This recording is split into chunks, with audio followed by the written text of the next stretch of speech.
All right, let's take you now to the United Nations Security Council as it convenes an emergency meeting. والحشود الإسرائيلية العسكرية وأرتال الدبابات والمصفحات على طول الحدود الجنوبية للبنان. والحكومة الإسرائيلية The Israeli government and its cabinet have ratified the ground invasion of Lebanon, which has started last night. This follows 11 months of a barbaric aggression that spared no civilians, no eyewitnesses, no aid workers, no journalists, no children, no women, and no elderly. Since the 8th of October 2023, Israel has killed and injured thousands of people in a blatant violation of UN Charter, international law, and international humanitarian law, and all international norms and humanitarian principles. Therefore, what Israel is claiming that this is merely limited surgical military operations, this is untrue. The damages to civilians and the civilian infrastructure are immense. What took place in Ain ad-Dilb village demonstrates just that. An Israeli strike on the 29th of September targeted a residential building, causing a massacre and killing 71 victims, including dozens of women and children, all buried in a mass grave. This tragedy recalls previous Israeli massacres during its previous invasions and attacks on Lebanon, particularly the two Qana massacres of 1996 and 2006. Israel has reaffirmed time and again its utter disregard for international law, despite the calls from all members of the Security Council in general and Switzerland especially on Israel to abide by its obligations under international humanitarian law. Madam President, words and complaints have lost their meaning. How many times have we come before this Council and warned of the catastrophic situation along the southern borders? How many times have we sounded the alarm that this war could become a regional war that includes many fronts? What is happening today, this unprecedented level of killing, displacement and destruction, this can no longer be tolerated or ignored. The policy of putting our heads in the sand and facing a confrontation with Israel is no longer useful. The children of the south and the southern suburb of Beirut are sleeping on the streets. Mothers are carrying their children, fleeing the horrors of the destructive strikes and missiles used against civilians. Israel has intensified its aggression and its crimes against Lebanon and its capital, Beirut. In one day alone, on the 23rd of September, Israel, through its aerial bombardments, killed 569 people, including 50 children and 94 women. They've also assassinated the Secretary General of Hezbollah, His Eminence Mr. Hassan Nasrallah, on the 27th of September. Across history, there was never consensus for a standard description for any military, political, or revolutionary individual. And history is rich with examples of these individuals. Your council here today is divided over a correct description. However, there is consensus among everyone that confronting an occupying force is resistance. Madam President, as we have said time and again, and as His Excellency the Prime Minister has said in his statement before this Council last week, and as the Foreign Minister of Lebanon has repeated once and again, the people of Lebanon and the government of Lebanon reject the war. They want the implementation of Resolution 1701 with all its provisions. They want to deploy the Lebanese army in the south along our ground borders with the support of UNIFIL. This is the only solution for this blind war and this barbaric aggression. We have expressed our willingness to strengthen the presence of the army in the south, and the government has announced that it has opened the door for the enlistment of 1,500 new soldiers to comply with the implementation of Resolution 1701. In this regard, I recall that Lebanon has agreed to the French-American initiative that Israel has also initially agreed to, but then rejected this initiative, even annihilated it with a wave of killing and destruction that has been unprecedented in scale and violence. We also reaffirm the official position as stated by the Prime Minister yesterday. We remain committed to the call issued by the American and French presidents, supported by a number of friendly and sisterly countries. We pledge to implement all the points of the declaration, including an immediate ceasefire, to start to look into the implementation of Resolution 1701 fully. We welcome the call and we pledge to implement it immediately, and upon a ceasefire we are prepared to deploy the Lebanese army to the area south of the Litani River so that it can carry out its function fully in coordination with UNIFIL in the south. Madam President, today we are moving further and further towards an open, unrestricted regional war. The solution is to go back to political solutions based on relevant resolutions of international legitimacy. This situation will not be resolved until the full implementation of Resolution 1701. And if we only focus on imposing military solutions instead of diplomatic solutions. Furthermore, the situation in Palestine will not be resolved and will only escalate, and the waves of killing and destruction will continue unless resolutions of the United Nations are implemented, particularly resolutions 2735, 242, 338 on the two-state solutions and the establishment of the Palestinian state. The Security Council must shoulder its responsibility to prevent an implosion in the Middle East and to help us exit this dark tunnel. Madam President, Lebanon today is facing an unprecedented humanitarian crisis. Lebanon needs urgent humanitarian assistance. It is the only state that hosts 2 million Syrian IDPs, 500,000 Palestinian refugees, and we also have around 1 million Lebanese IDPs. This is an unusual precedent. We have warned before of the risk of displacement, and today we are before a humanitarian crisis with 1 million IDPs, with thousands of them on the streets, without food, without water, without medication. Therefore, we are requiring assistance to confront this catastrophe. Yesterday, in cooperation with the United Nations, we launched an urgent appeal for $426 million to respond to this humanitarian crisis. We would like to thank all those who contributed to the aid efforts, from friendly and sisterly countries, from UN agencies, and we call on all stakeholders and all countries to contribute as well. Madam President, our history with Israel has been permeated with many invasions in 1978, 1982, and 2006. And all these invasions, all these occupations that resulted in great devastation, the killing of thousands of civilians, they all ended with the defeat and withdrawal of Israel. Today's invasion will have the same result: another defeat to be added to the record of Israel with Lebanon.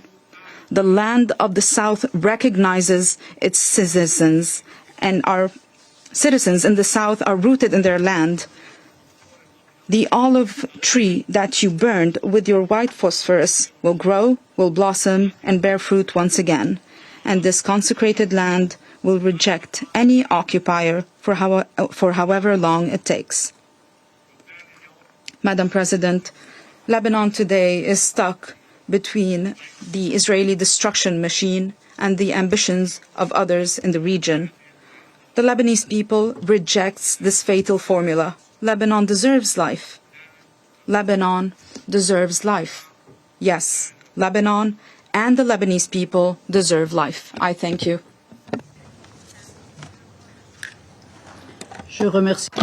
I thank the representative of Lebanon, and I now give the floor to the representative of Israel. Thank you, Madam President.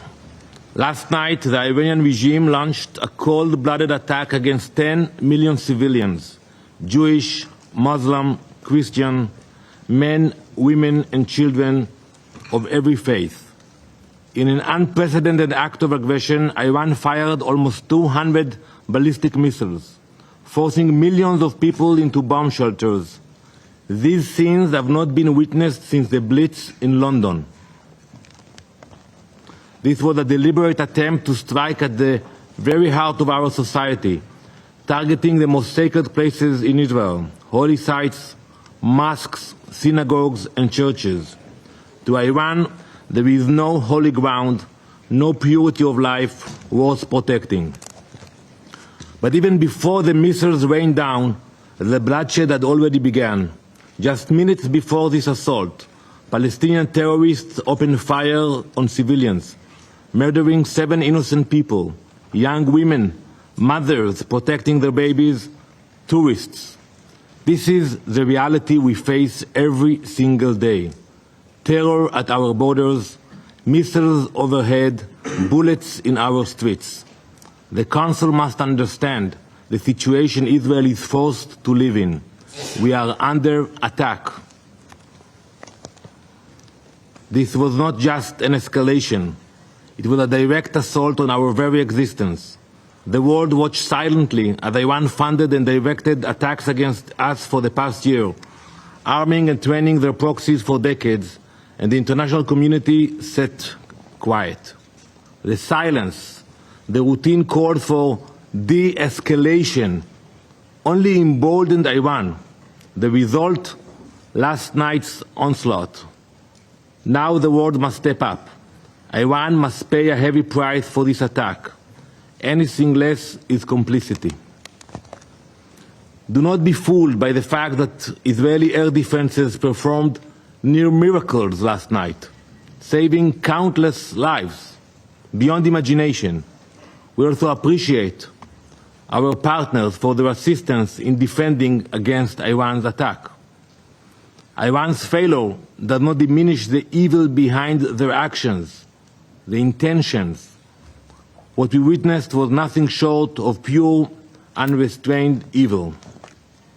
This is the largest missile assault in Israel's history.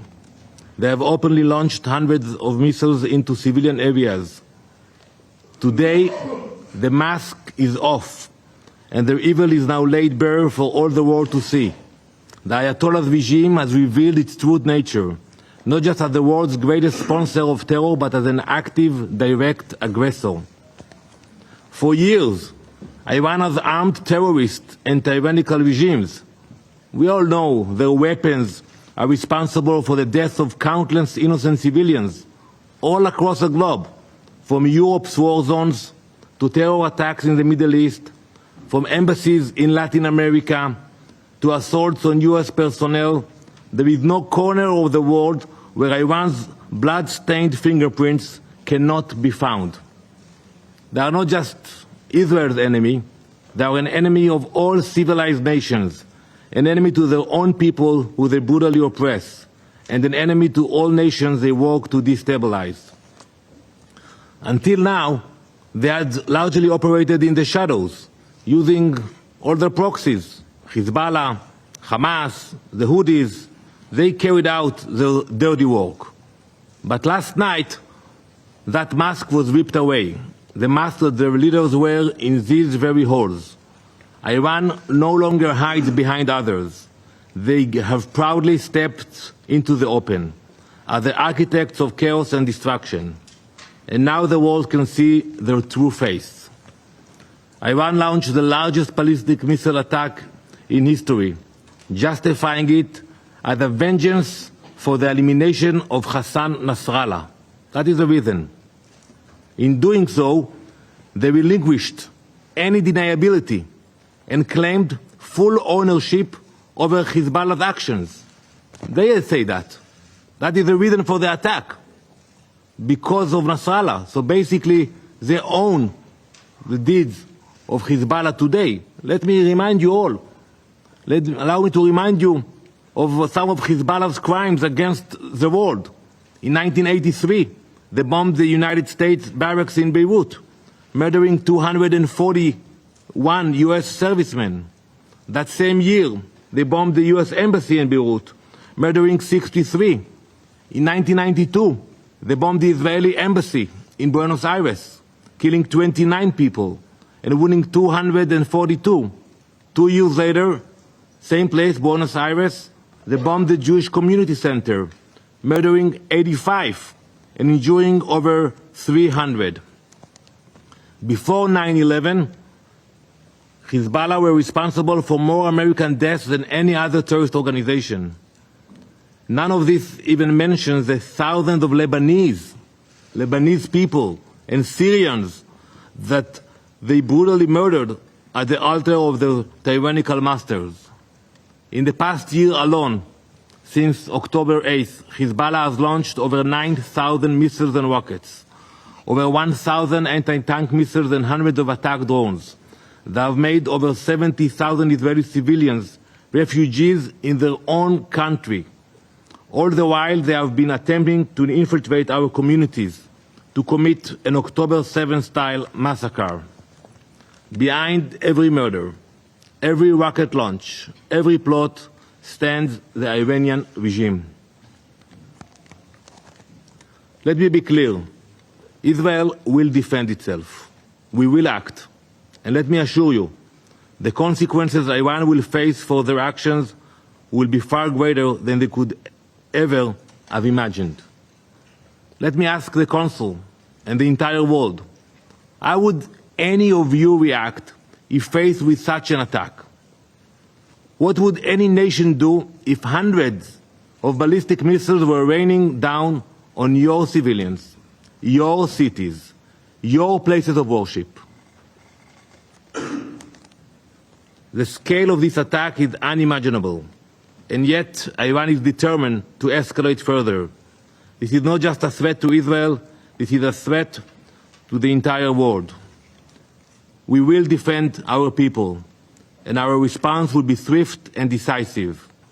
Those who attack us will face serious consequences. For every missile fired, we will respond with strength. For weeks, I have sat in this Council warning of the growing threat Iran poses, urging you to take decisive action against this regime. I warned that Iran's desire for dominance would not stop at Israel's border, but the inaction of this Council has emboldened them. And now the missiles falling on Israel are the direct result of that failure to act. The time for complacency is over. The Iranian regime has shed all deniability. They are no longer silent puppet masters. They are bloodthirsty aggressors, reveling in their violence and destruction. The world cannot afford to ignore this reality any longer. We demand immediate, crippling sanctions on Iran. The IRGC must be designated as the terrorist organization it is. Do not let yourselves be fooled by moderate Iranian president. I saw the way they were received here last week. The meetings, the clapping. Iran's policy is dictated by its supreme leader, Ayatollah Khamenei. And under his rule, the regime has grown more aggressive and murderous than ever. Iran's true face is one of terror, death, and chaos.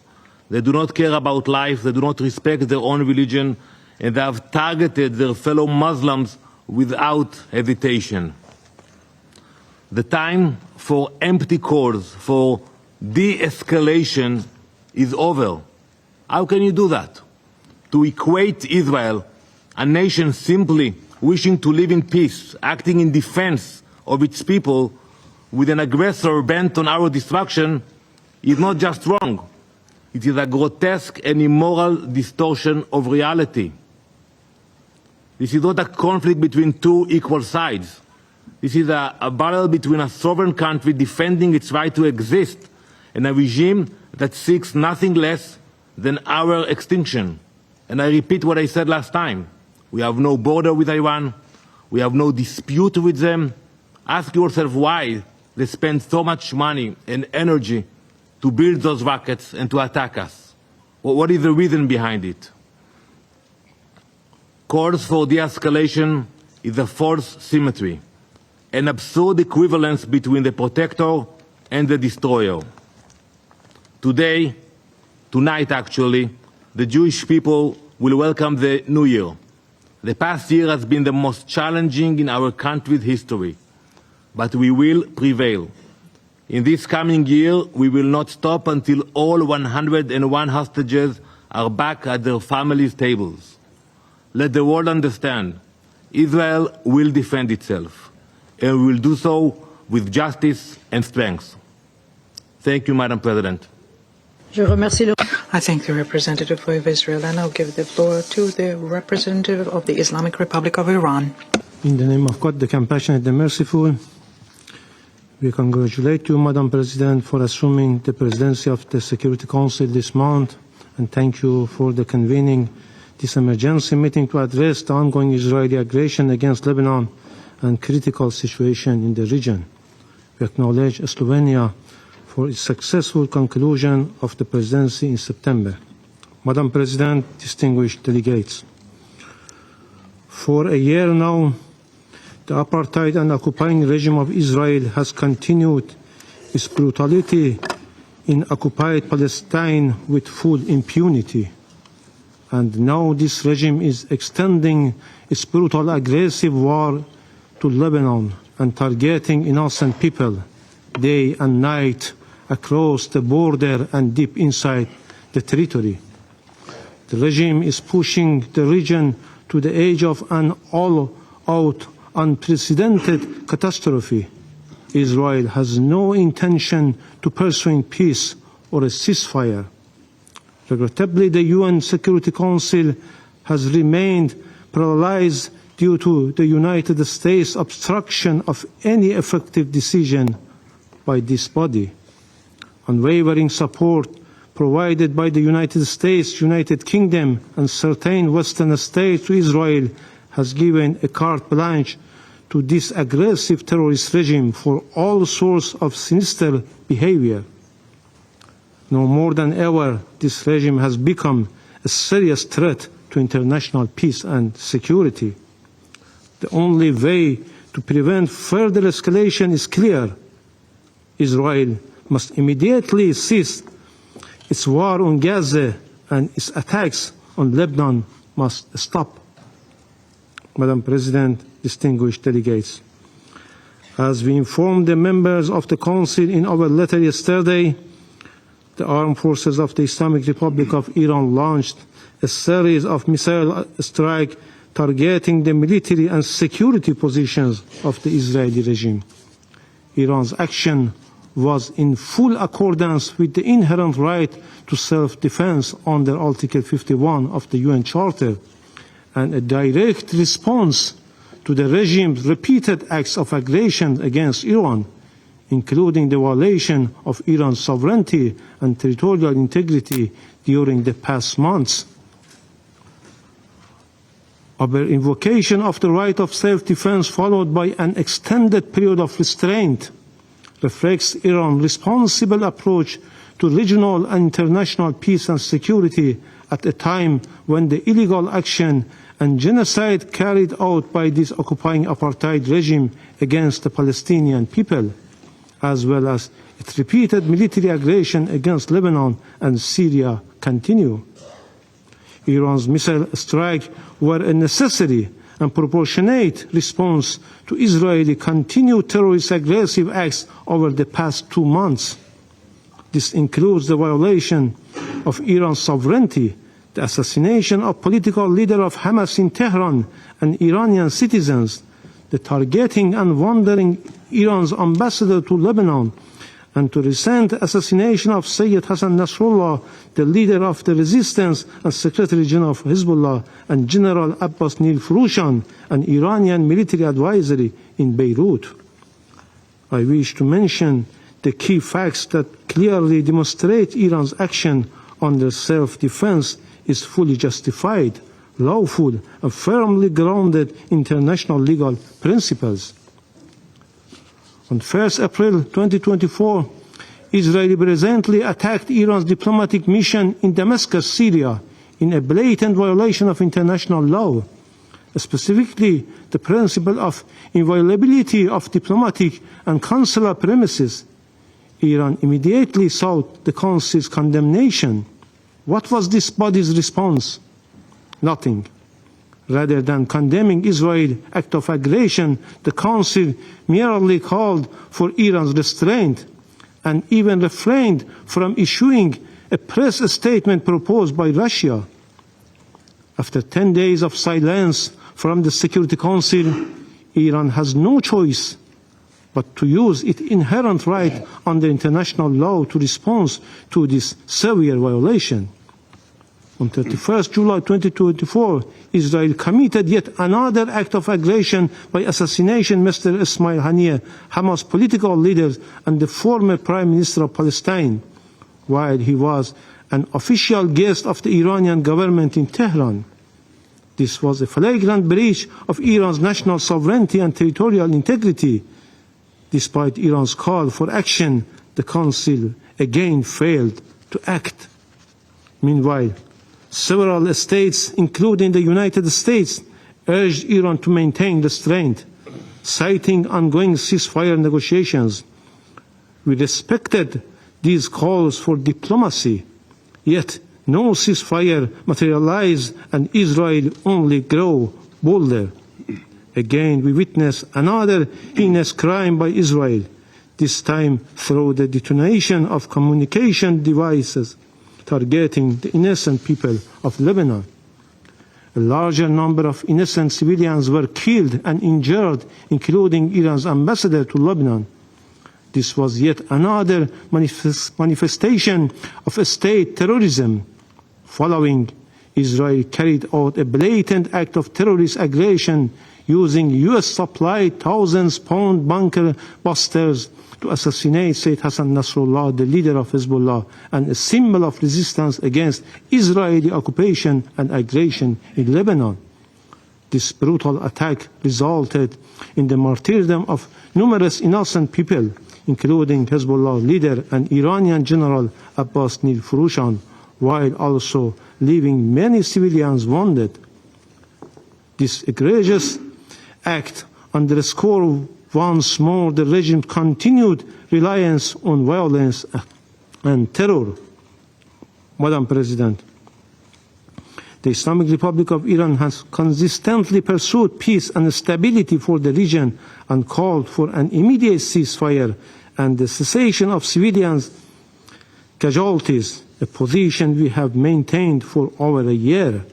Yet, experience has proven that Israel only understands the language of force. Diplomacy has repeatedly failed, as Israel views restraint not as a gesture of goodwill, but as a weakness to exploit. Each act of restraint taken by Iran has only emboldened Israel to commit even greater crimes and more acts of aggression. Consequently, Iran's response was necessary to restore balance and deterrence.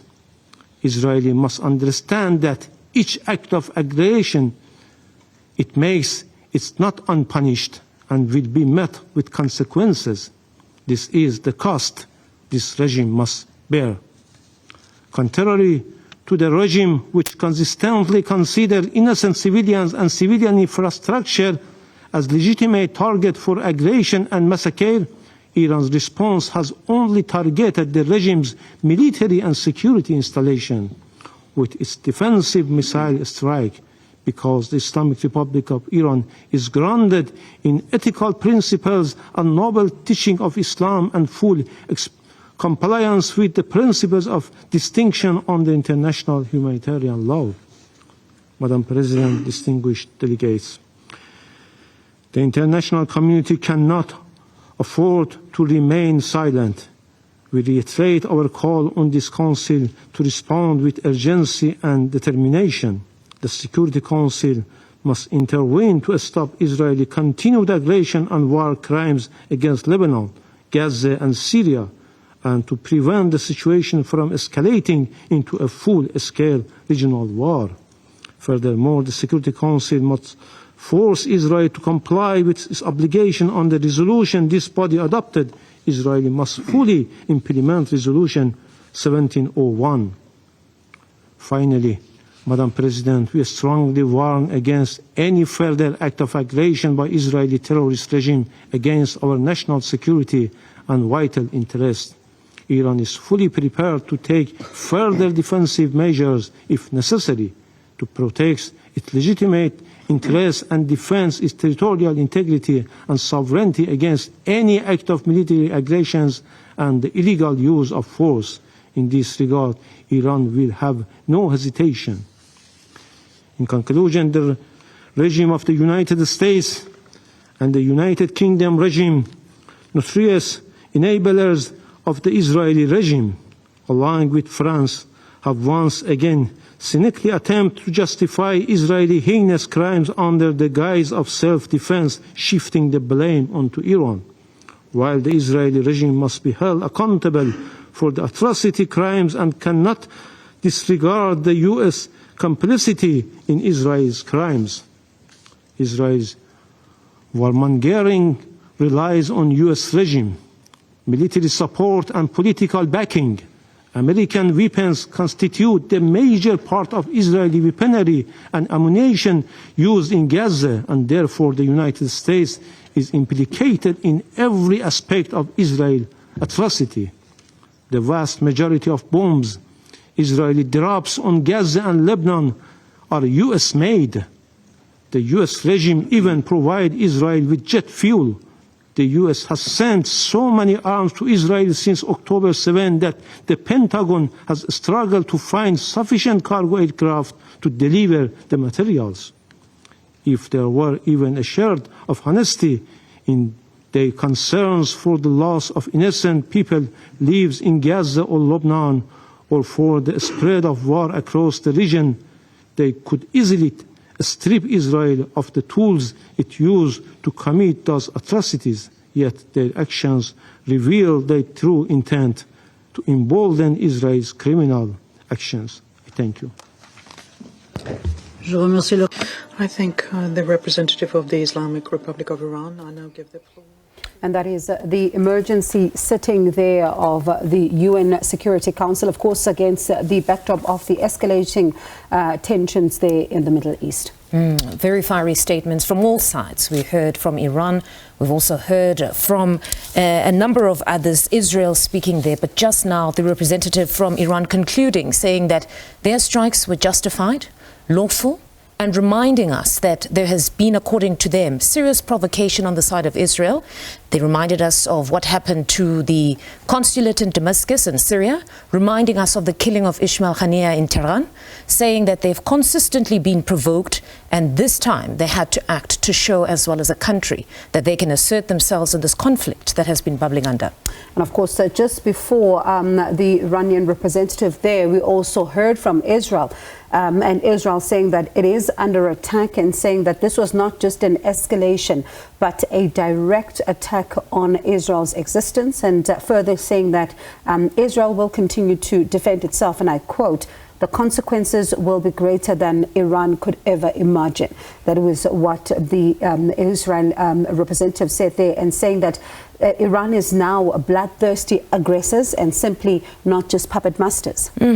Honestly, quite interesting to listen to both sides, because one thing that I've realized is common here is both are criticizing the UN Security Council, saying that they've done nothing. We listened to Israel saying there was very little condemnation of what they were going through. And now we listen to Iran saying the same thing about the UN Security Council and just its ability to assist in this conflict and quell tensions. And it also speaks, Mfundo, even as well to the resolutions, for example, of the UN Security Council. You take it back, of course, to, just what was taking place earlier on when the UN Secretary General was, in fact, speaking there earlier on, speaking about the resolution that had been taken in order to ensure that the tensions between Israel and Lebanon are, in fact, quelled. And that hasn't really now been sustained, because this is what we're seeing happening before our eyes.